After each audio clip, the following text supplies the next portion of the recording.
Okay, so this video is about this model of the bone, and we're going to look at all the things that might be on your terms list using this model. So most of this model is compact bone, which is really dense. It's also called cortical bone. Could you get that cow bone from over there? Maybe we can borrow it. Okay, so if we look at it from above, you can see these circular things that are all nested together, and then this is one of the circular things pulled out, and these are called osteons. And I think of them like a pool noodle. You know pool noodles and how they have a hole in the middle?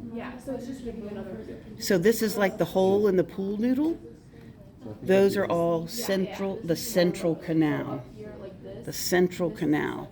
And then if you notice on this osteon, the central canal has got something in it. That's an artery. The artery of the central canal. There's also a vein and nerve and lymphatic vessel, but the model doesn't show that. Okay? Whenever you see a artery, there's always going to be a vein accompanying it, which would be blue, a lymph vessel, which would be green, and a nerve, which would be yellow. But on this model, they just put out the money for the arteries. Okay? So these are called osteons. Think of them like pool noodles. So they're running vertically. So if we look at this side, you know, here's one of the circles, right? So they're running vertically like this stick, all side by side. Okay? So what they've done on this one is they've separated each layer of the osteon. These are lamellae. So this is a lamella, this is a lamella, this is a lamella. Okay, so it's like pulled out so you can see each layer, each lamellae. Okay? These over here are also lamellae. Okay? So notice these lamellae are not forming osteons, right? And they're on the external part of the bone. Okay? They're like this, going around the bone. But each of these lamellae are part of an osteon. And then, if you look closely, right here, we can see lamellae between, in the spaces between the osteons, right? Here's an osteon, here's an osteon, and here's an osteon, but then there would be a gap because, you know, you can't fit circles together or pool noodles together without a gap. So those are even lamellae, lamellae. So you may be responsible for knowing the names of the different lamellae. So make sure you check your handout to see if you are. This handout is, so concentric lamellae, circumferential lamellae, and interstitial lamellae. So these between the pool noodles, between the osteons, are interstitial lamellae. Okay? Circumferential and concentric, I'm going to leave you in suspense of thinking about, you know, are these circumferential or concentric?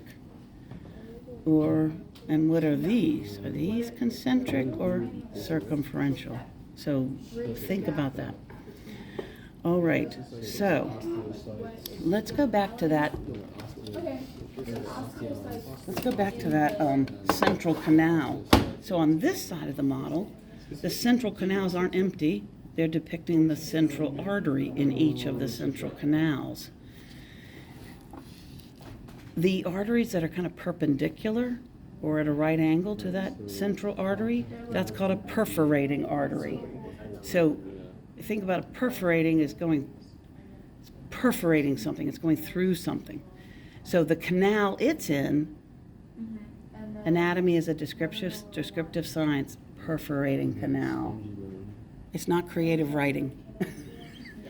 Perforating canal, perforating artery. central canal, central artery. Well, where do these arteries originate? Well, let's look all the way here on the surface of the bone.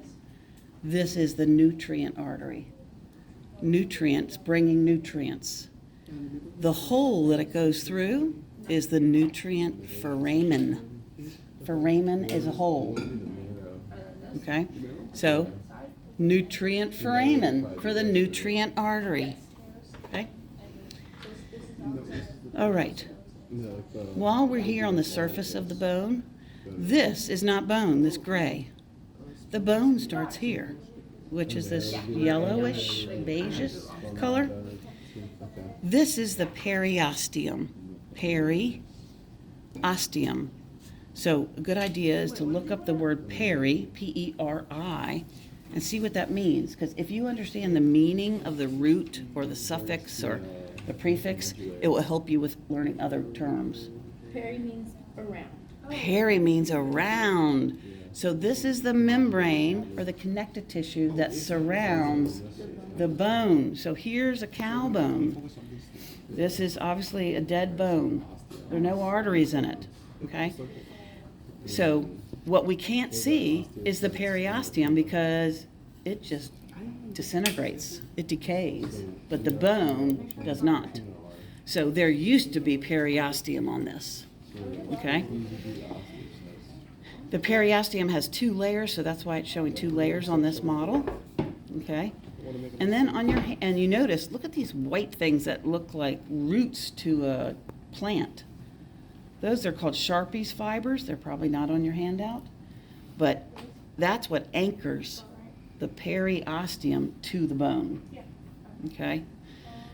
If you've ever broken a bone, have you guys ever broken a bone? Yeah. It's very painful. And when the periosteum rips, it's really painful. It's richly innervated, meaning it has lots of nerves, and the bone does too. Now on your handout, you probably see endosteum. Okay? So if we relate this model to this bone, we are now inside the bone here. This is the marrow cavity or the medullary cavity.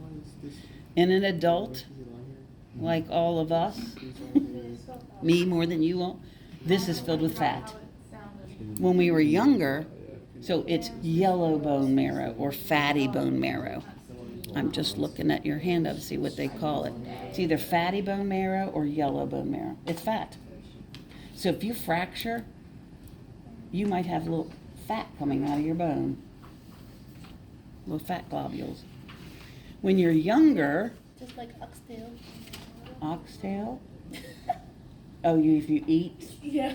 you see the fat. Oh, lots of kids love to eat drumsticks or, eat the leg of a chicken Mm-hmm. and suck the marrow out of the bone. Yeah. It's fatty marrow. And early humans, our ancestors found that out, that was really rich. Anyway, okay. When you're younger, this is full of red bone marrow. And red bone marrow fills the ends of the bones too, within the spongy bone. And red bone marrow makes our blood cells. Okay, so the lining of the medullary cavity, the lining of the marrow cavity, which would be in here, is this gray right here. And that's called the endosteum. E-N-D-O, endosteum. Okay? All right. So now let's look at, let's go back to the osteum. So remember, there are no arteries in here. There are no cells. We can't see the cells. This is the central canal. This is a lamella. There's another lamella. They're like concentric circles. And then there are these gaps between the lamellae. Gaps between the lamellae. Those are called lacunae or a lacuna. This is one lacuna. All of them together, lacunae. They're between the lamellae. Between. So if you were going to draw your own picture, and I highly recommend that you do that. you would draw a line, you know, separating the two lamellae, and then there'd be a little gap right on that line. The osteocytes, the bone cells, the mature bone cells, sit in the lacunae. So over here, see these black things that look like spiders? That's an osteocyte. Okay, so the lacuna are the place where the osteocyte lives. Now if we go back to an empty lacuna, radiating from it are little canals, canaliculi. And the legs, they're not really legs, but I'm calling them legs. The projections from the osteocytes are in the canaliculi. Those projections are how the osteocytes communicate with each other. Pretty cool. That's how they talk to each other. Okay, so we got central canal, lamella, lacuna. I always think of that song from The Lion King, Hakuna Matata. And then coming from the lacunae are the canaliculi.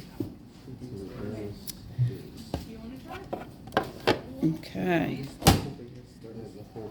So we did the osteons.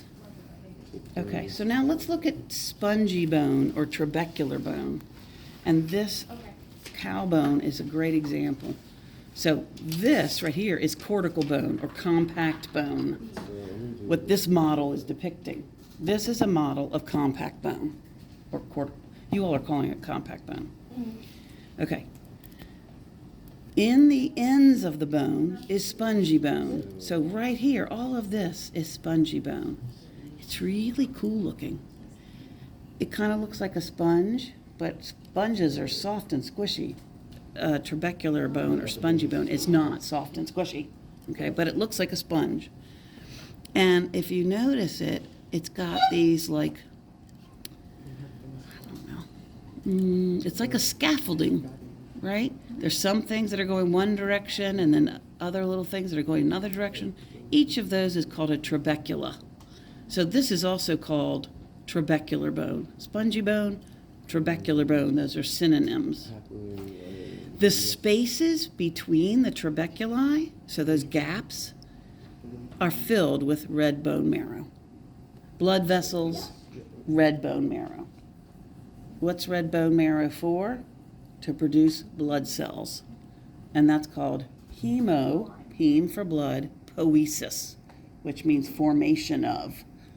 So this spongy bone is for producing the bone marrow, the red bone marrow that's in spongy bone, is for producing red blood cells, for example.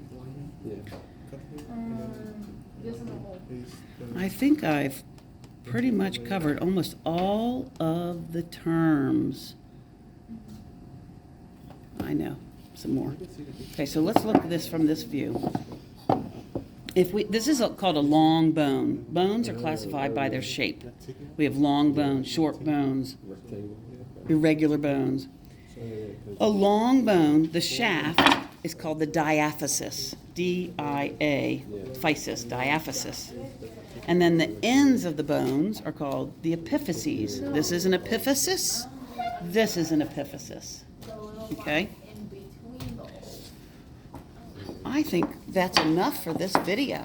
I don't know how many minutes that was. I hope that was helpful.